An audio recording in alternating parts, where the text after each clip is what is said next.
বর্তমান সময় ভারতবর্ষের মধ্যে খুব একটা ট্রেন্ডিংয়ে চলছে।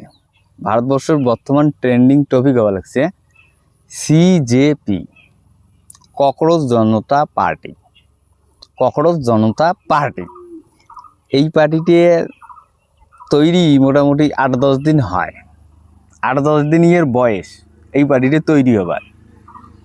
তাতেই সোশ্যাল মিডিয়ার মধ্যে টুইটার, ইনস্টাগ্রাম, ফেসবুক সব জায়গার মধ্যে অন্য অন্য যে শক্তিশালী পার্টিগুলি আছে, যেমন বিজেপি, কংগ্রেস, অন্য অন্য যে বড় বড় পার্টিগুলি আছে, উমার যতটুকু ফলোয়ার নাই তার থেকে ইমার বেশি এই 10 দিনে। চিন্তা করছেন?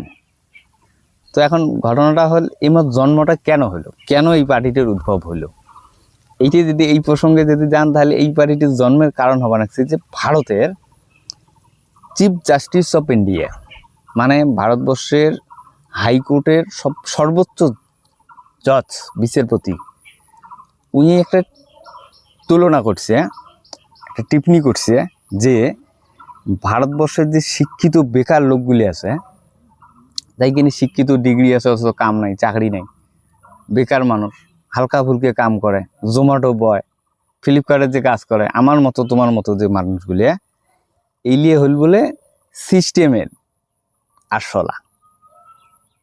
কত সিস্টেমের আরশোলা, আমার মতলব আরশোলার সাথে তুলনা করছি।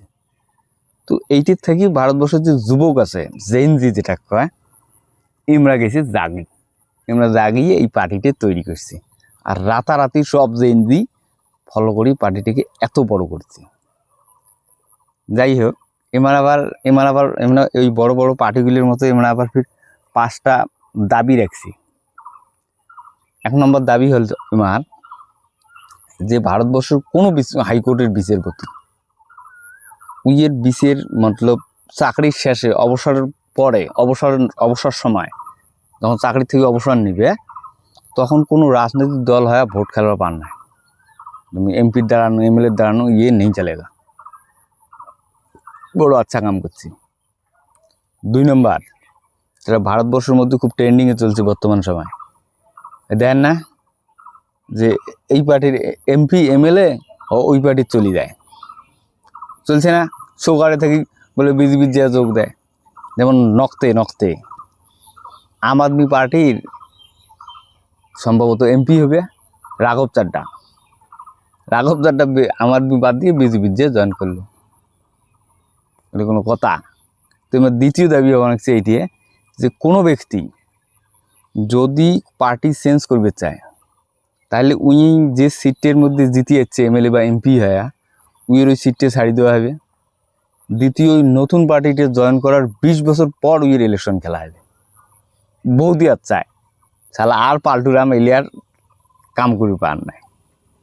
তৃতীয়, ইলেকশন কমিশন, ভারতবর্ষের যে ইলেকশন কমিশন আছে, এমরা যদি কোনো স্বাধীন ভারতের নাগরিকের ভোট কাটে আর এক্সকিউজ যদি প্রমাণিত হয় এটি, তাহলে উইয়ের বিরুদ্ধে সন্ত্রাসবাদের মামলা করা হবে।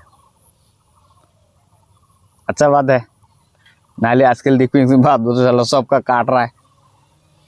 তারপরে দাবি হচ্ছে ভারতবর্ষের যে মিডিয়া আছে, স্বাধীন মিডিয়া লাগবে। ওই চাটুকার মিডিয়া চলবে না, যাই কিনে সারাদিন রাত বসু সরকারের তারিফ করে, এসা মিডিয়া নেই চলেগা। এমন মিডিয়া লাগবে যাই সরকারক প্রশ্ন করে। তো এই বাদে এই যে দাবিগুলো রাখছি, এই দাবিগুলো বর্তমান সমাজের মোটামুটি সব মানুষেরও পছন্দ হয়েছে, ওই জন্যই তো ফলো করছে।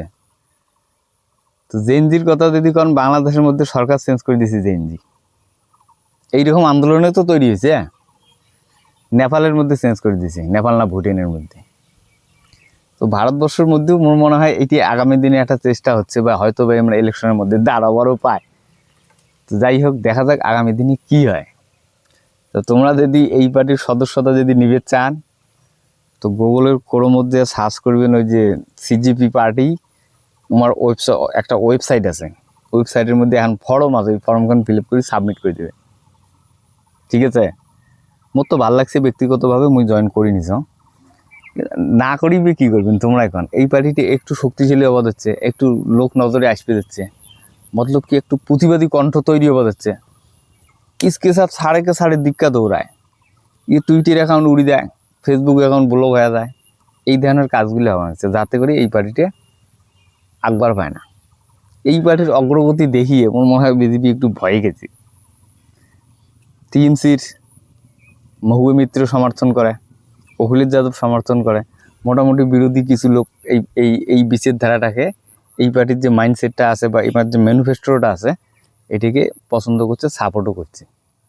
দেখা যাক আগামী দিনে এই পার্টিটির ভবিষ্যৎটা কী হয়।